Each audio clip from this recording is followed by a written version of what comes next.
Hello, everyone, and welcome to Changes in Gratitude, Changes in Attitude. My name is Deborah Jane Wells. If you are like many, when life gets especially busy and expands a to-do list that is already bursting at the seams, you may tend to become overwhelmed and stressed out. Today, I bring you hope in the form of my personal perspective on the liberating and life-enhancing power of gratitude. The principles I share will help you stay centered and focused today and every day. Because some of you don't know me, I'll begin with a bit of background on my purpose, life journey, and work in the world. Through a variety of modalities, I inspire people across the globe with hope and possibilities.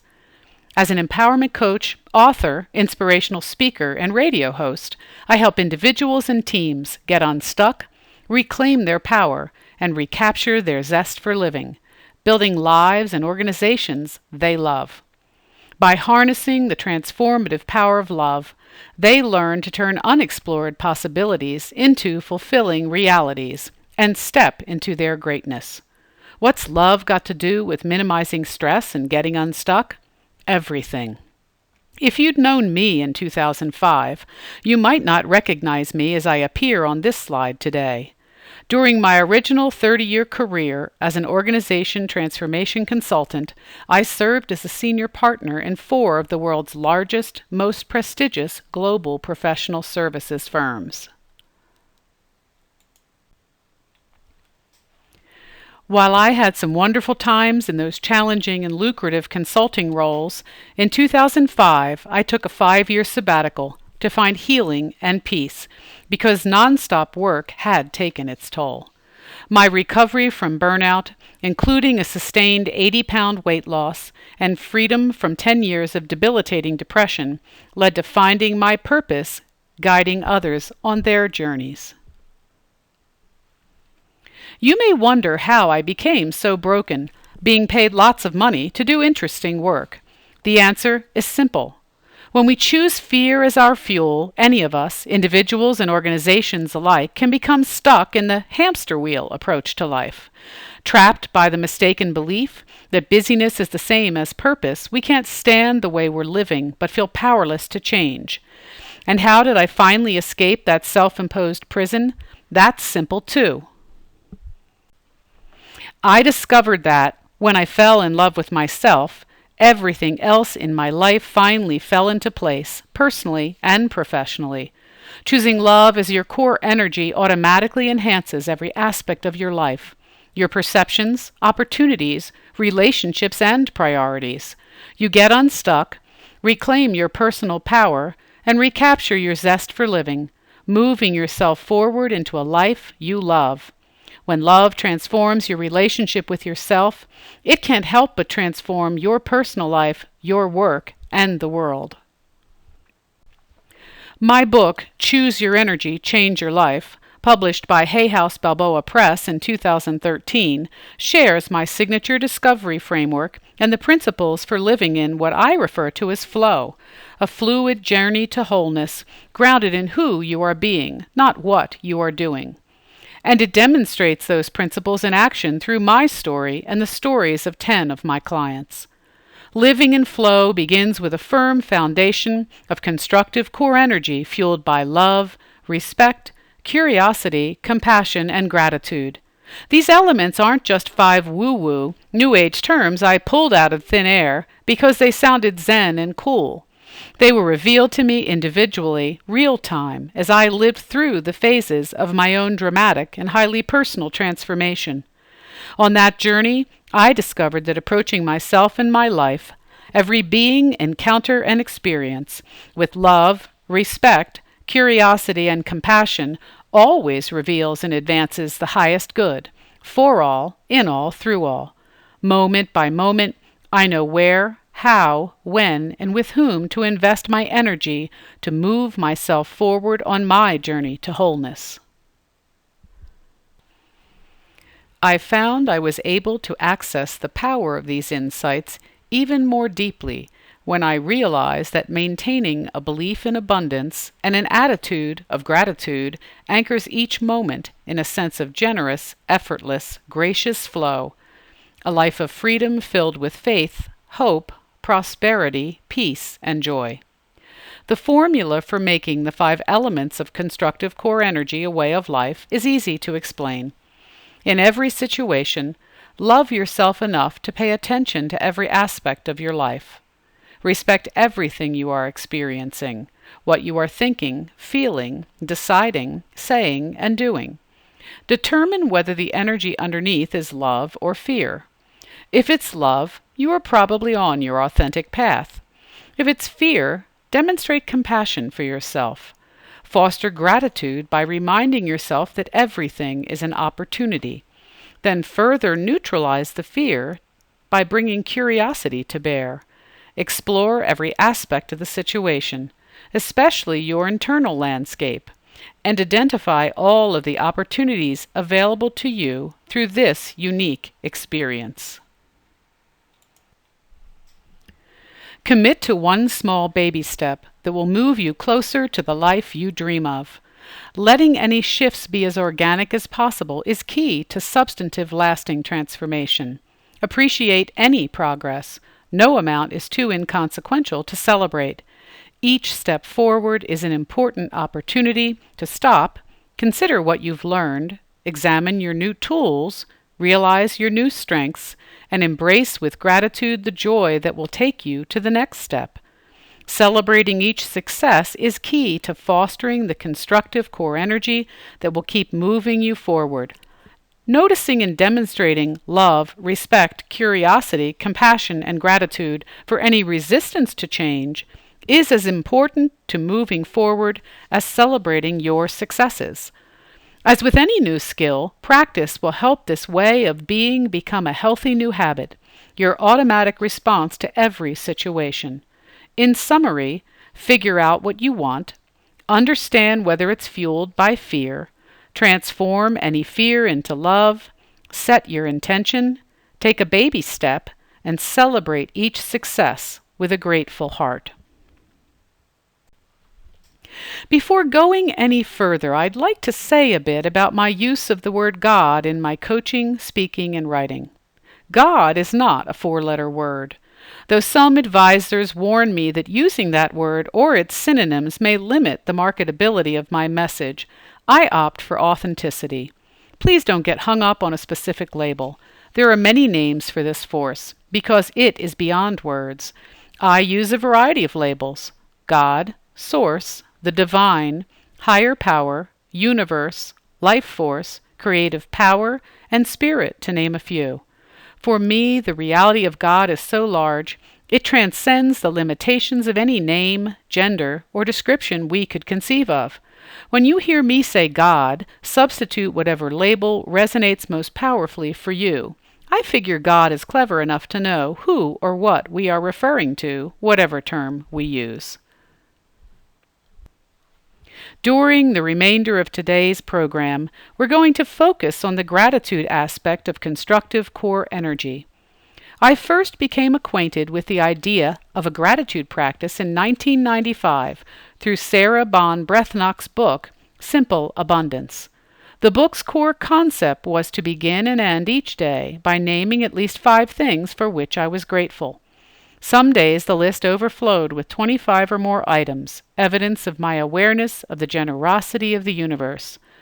On other days, when I perceived things as going poorly, I struggled to identify even 5 things for which I was thankful. I followed that gratitude practice off and on through the years, but abandoned it entirely at the very time when I could have most benefited from it. When I got insanely, stressfully busy in the final years of my consulting career, I left my gratitude practice by the side of the road, having erroneously concluded that I was too busy to be intentionally grateful. Fast forward to 2010, when I had left consulting, lost 80 pounds, escaped depression, and began pursuing my calling as an empowerment coach and inspirational speaker, teaching others about the transformative power of falling in love with themselves. Though love, respect, curiosity, and compassion were serving me well in manifesting unconditional self-love, sometimes when my life became especially complex, The judging voice could still take over, with its fear-based constricting messages of doom and gloom. One day, during written meditation, I remembered the power of my former gratitude practice and wondered if it might be the missing link. As I went beyond just a morning and evening event to making it a way of life I call radical gratitude, here is what I discovered. Love and gratitude serve as the bookends of constructive core energy. Between them, they encompass and support all the other aspects of love: respect, curiosity, and compassion. Love initiates the flow of core energy. Gratitude expands it. Love is the originator, gratitude the catalyst. Through the eyes of gratitude, we see that everything is an opportunity, a grace-filled gift of universal love, characterized by loving kindness, elegant beauty, copious generosity, and infinite mercy. If radical gratitude fosters a life of effortless flow, what might this look like in real life? Let's start with the example of cleaning the litter boxes for my 3 beloved cats, Cittalee, Mortimer, and Maisie Jane, my constant companions, playmates, comforters, assistants, and guides. The rule of thumb for litter boxes is to have at least one more box than the number of cats. With experimentation, I discovered that, ever the overachievers, my 3 cats require 6 boxes that are scooped free of any refuse morning and night. In addition, once a month, those 6 boxes must be washed, dried, and refilled with a fresh batch of litter. We're talking 70 pounds of litter a month. As the number of litter boxes escalated, at first I was resentful. Why couldn't they stop being so territorial and use fewer boxes? I perceived the money and time I was investing as excessive and onerous. Until, a year after he came to live with me, Mortimer became ill and nearly died. When he returned from the brink of death and began to grow stronger, it finally hit me. Cleaning litter boxes isn't a burden. It's an act of love. It's a privilege and honor to be able to return a fraction of the love and companionship he and his mates shower on me daily by handling this hygiene task for them. A funny thing happened. When I chose to shift my energy from resentment to gratitude, litter patrol was no longer an obligation. Now I sing and chatter happily to the cats while I move from room to room, ever their faithful, itinerant scooper. Let's extend the example. When I was a child, I never even dreamed of a miraculous machine that would wash and dry the dishes for me, so that all I had to do was put them away. Then we got our first dishwasher. Things were great for the first few months, until my brother and I began taking our new blessing for granted, and before you know it, we were fighting over who was putting away more dishes and what could be done to police it. Not an example of gratitude in action. Even as an adult, I still found I had days when I grumbled about how much else I had to do and how long it took to empty the dishwasher. Now, when I apply the gratitude principle, putting the dishes away is easy, fast, and fun. How wonderful to have a machine that handles most of the work for me. One day, a few years back, I started the dishwasher just before settling down at my kitchen table for my morning meditation. Minutes later, I realized how comforted I was by the gentle thrumming and splashing sounds of the elixir of life, water, cleansing my life of residue, reminding me that each day, each moment, offers the opportunity for a fresh start. Who knew a dishwasher could be the source of meditative insight? When we choose to look at everything through the lens of gratitude, our perspective is always rose-colored by appreciation. Speaking of gratitude for technology, how cool is it that I have a computer, printer, and wireless network right in my own home? How could I have ever complained when the printer ran out of ink in the middle of a big job and I had to replace the cartridges? Or my cell phone signal didn't work so well in the Ozarks? I remember the days when there were no color TVs, personal computers, printers, or cell phones. Now, when any of my technology hits a bump in the road, I repeat an affirmation I learned from Louise Hay many years ago. one that still strikes me as funny and so has the added benefit of making me laugh aloud. Louise says, "Cars and refrigerators do not break down when we are in a good place." So when things do break down and I catch myself grumbling, I set my intention to align myself with a better place, gratitude, so I'll quit wasting my energy in whining and do something constructive, like replacing the empty ink cartridge.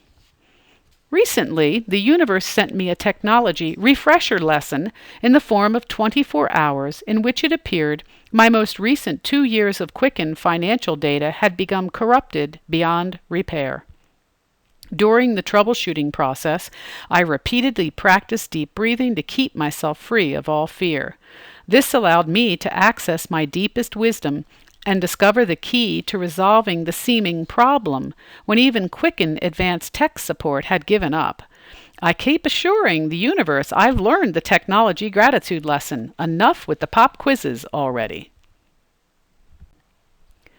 So many things to be grateful for: clean water, hot showers, health care, education, heat in the winter, and air conditioning in the summer, healthy food, smiles, hugs, and kisses, and physical, mental, emotional, and spiritual abilities. On-the-spot, real-time gratitude is the most powerful antidote I know to fear and any of its ugly cousins: frustration, judging, resistance, envy, worry, scarcity, depression, despair, and the like. Whenever I catch myself resonating with any variation of fear-based energy, I stop and name 3 things I'm thankful for in that moment. I continue expanding the list of blessings until I feel my energy shift back to gratitude. When I stay centered in gratitude for all of life's simple blessings, I find it easier to stay anchored there in the more painful times. The friend who dumps me, the spouse who becomes ill, the movie theater mass shooting in my hometown of Aurora, Colorado, being present in New York City on September 11, 2001, where I spent the night accounting for my missing consulting colleagues. When viewed through the lens of gratitude, even those painful experiences are opportunities for deeper insight, greater compassion, dramatic personal growth, and increased appreciation for the gift of life. In the words of the great sage Khalil Gibran, "Wake at dawn with a winged heart and give thanks for another day of loving." And if on your darkest days, despite your best efforts, you still can find nothing to appreciate, try conveying a simple kindness to someone in need. If you are like many, you just may find the hope and gratitude you awaken in another will rekindle the flame of hope and gratitude in your own troubled heart. Before wrapping up today's exploration of gratitude, I want to consider an additional essential aspect of genuine gratitude that truly fosters flow: the principle of circulation. While many people are extremely comfortable with giving to others, far fewer are equally comfortable with receiving from others. Raised with such precepts as, "It is better to give than receive," and "God loveth a cheerful giver," many have mistakenly concluded that life is all about giving. But giving without a similar commitment to receiving blocks rather than fosters flow. Flow requires free circulation, both inflow and outflow, with neither condition being desired, admired, or sought after more than the other. Giving with abandon, accompanied by resistance to receiving, is not what love looks like, and it won't encourage flow. Such duality indicates that fear has crept in and tainted what could, if fueled differently, be an act of love.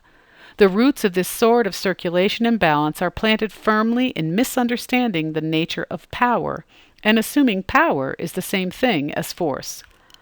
This misperception is based in the belief that giving will put me in the up position, leaving me superior and powerful.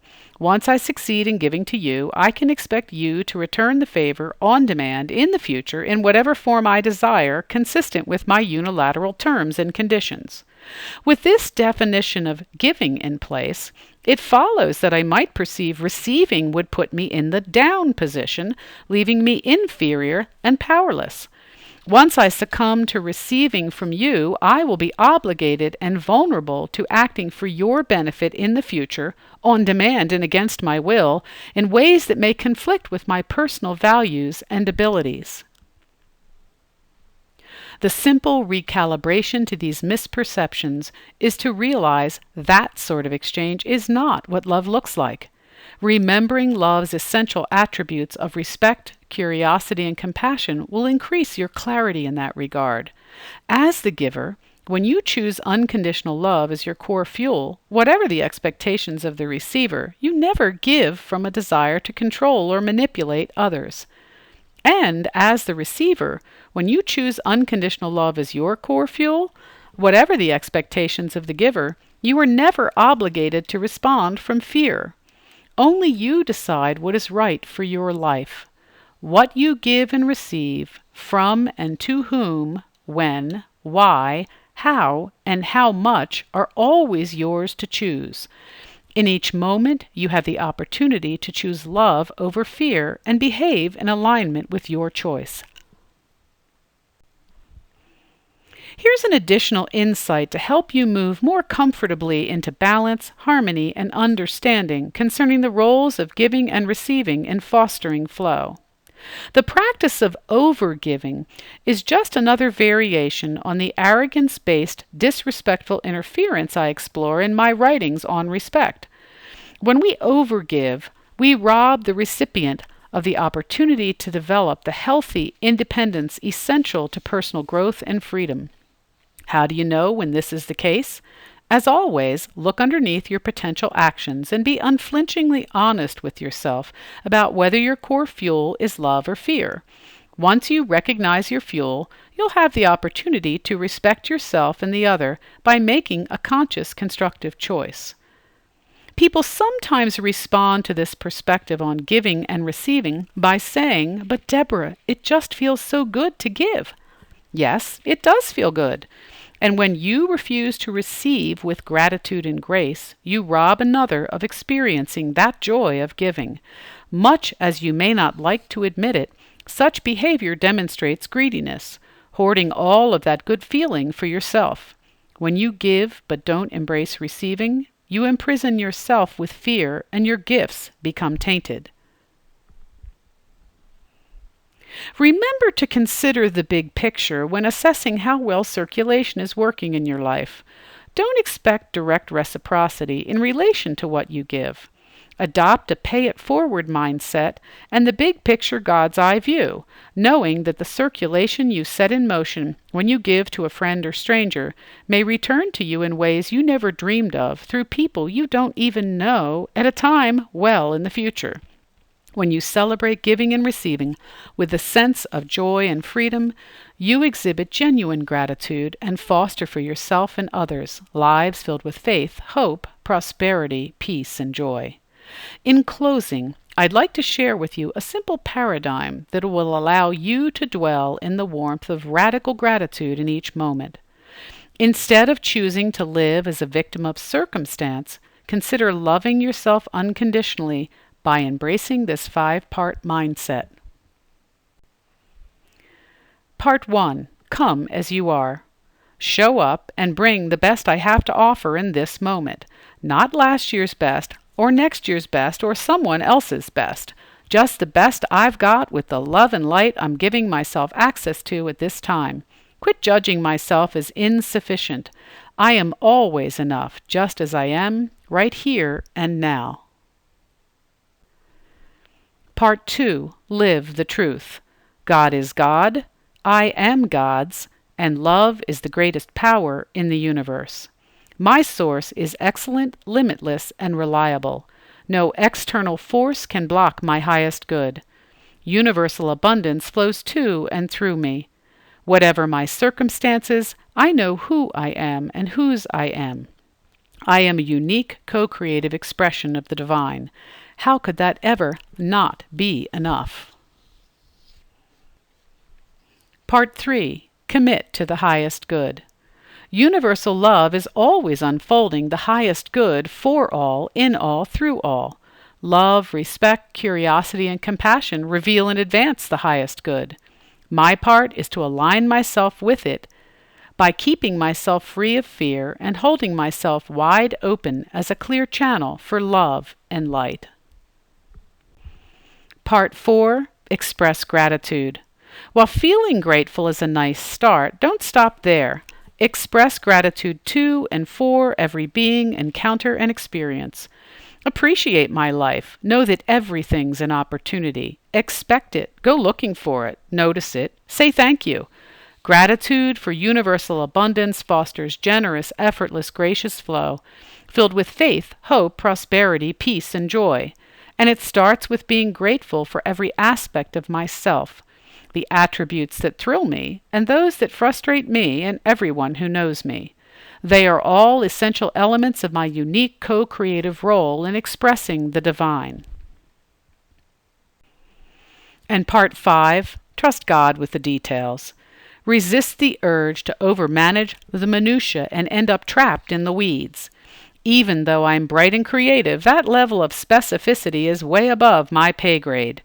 Remain focused on my responsibilities, the first 4 parts of the mindset, and stay tuned to the universal frequency for further instructions on where to go, what to do, when, and with whom. When I discern, focus, and follow through, the universe works wonders through me. My job becomes so much easier when I allow God to be God. In summary, my role in the first 4 parts of the mindset is to invest all forms of my energy, attention, time, talents, and money, fully and constructively in the present moment. My role in Part 5 is to release any specific expectations about the nature, magnitude, and timing of what will result. Success consists of engaging fully in the process of living while remaining completely detached from precise outcomes. It's God's job to determine the end result. I get to enjoy it whenever it happens, in whatever form it takes, because universal love is always unfolding the highest good, for all, in all, through all. The only person controlling your life is you. Turn unexplored possibilities into fulfilling realities by harnessing the transformative power of love to step into your greatness. Choose your energy and change your life. If you'd like to learn more about my work in the world, please visit my website at djwlifecoach.com.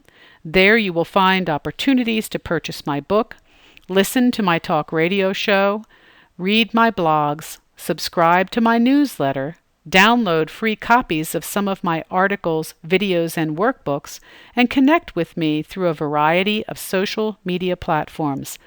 Thanks for listening. I look forward to hearing from you.